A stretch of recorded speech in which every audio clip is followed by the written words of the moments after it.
Diana dengan NIM 857041931. Di sini saya akan mempraktikkan tentang pengaruh deterjen terhadap perkecambahan.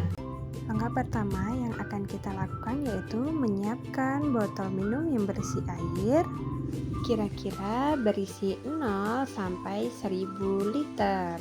Kemudian langkah selanjutnya yaitu memasukkan serbuk deterjen ke dalam botol yang berisikan air. Untuk serbuk deterjen yang kita campurkan kurang lebih yaitu sebanyak 1 gram. Setelah itu jangan lupa kita aduk supaya larut secara merata.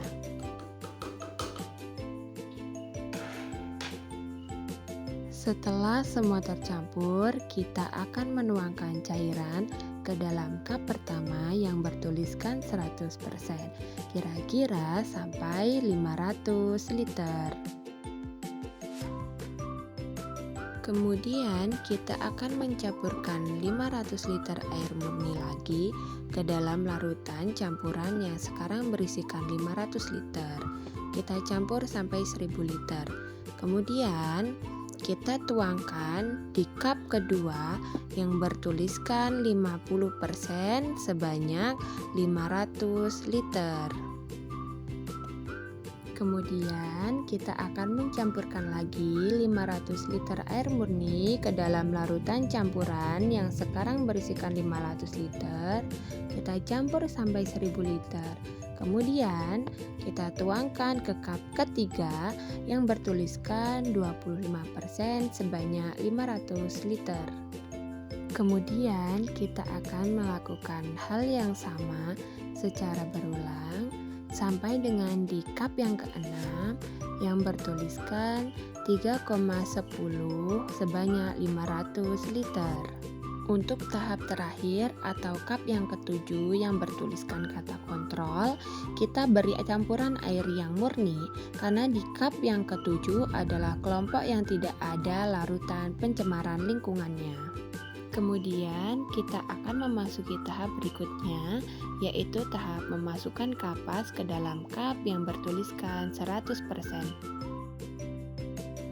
Lanjut ke cup yang kedua, ke cup yang ketiga, lanjut lagi ke cup yang keempat, ke cup kelima, dan cup keenam.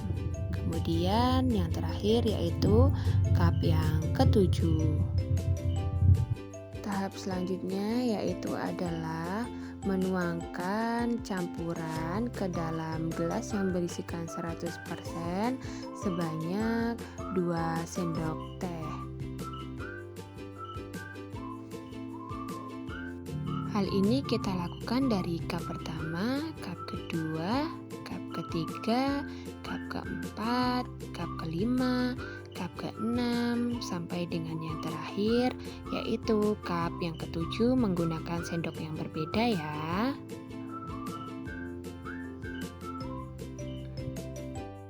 Setelah tahap ini selesai, kita akan lanjut ke tahap yang berikutnya. Di tahap ini kita akan memasukkan biji kacang hijau sebanyak 10 butir di setiap cupnya. Ada di cup yang pertama itu 10 butir, lalu di cup kedua yaitu 10 butir, di cup ketiga juga 10 butir, di cup keempat 10 butir, cup kelima 10 butir, cup keenam 10 butir, dan cup yang terakhir yaitu 10 butir. Di tahap ini kita sudah selesai. Kemudian kita akan lanjut menutup gelas-gelas yang berisikan kacang hijau tadi ke dalam kardus. Kita tutup secara perlahan dan rapat ya. Lalu langkah selanjutnya kita akan menunggu selama 24 jam. Setelah menunggu 24 jam, kita akan membuka dan mengamati apa yang terjadi pada biji kacang hijau yang telah kita tutup. Bisa kita lihat yang terjadi pada biji kecambah. Lalu langkah selanjutnya yaitu kita akan mengukur menggunakan mistar dan lembar pengamatan. Setelah itu kita akan mengukur dan melakukan pengamatan satu persatu perkembangan terhadap kacang hijau yang terjadi di gelas pertama sampai dengan gelas ketujuh. Kita catat apa yang terjadi di gelas pertama secara satu persatu. Lalu lanjut mengukur di gelas kedua, ketiga, keempat, kelima, keenam, dan di gelas terakhir. Setelah proses pengukuran, kemudian kita akan menyusun dan kita akan melakukan penutupan lagi terhadap gelas-gelas ini. Kita tutup menggunakan kardus, kita tutup secara rapi dan rapat. Kemudian di jam yang ke-48 kita akan membuka lagi kardusnya dan kita akan melihat apa yang telah terjadi pada gelas di jam ke-48. Di tahap ini kita akan melakukan pengukuran kembali dari gelas 1 sampai dengan gelas ke-7. Kita akan melihat perkembangan dari masing-masing gelas. Dengan begitu kita bisa melihat perkembangan di jam ke-24 dan di jam ke-48 apakah pertumbuhan dari masing-masing kecambah itu berbeda.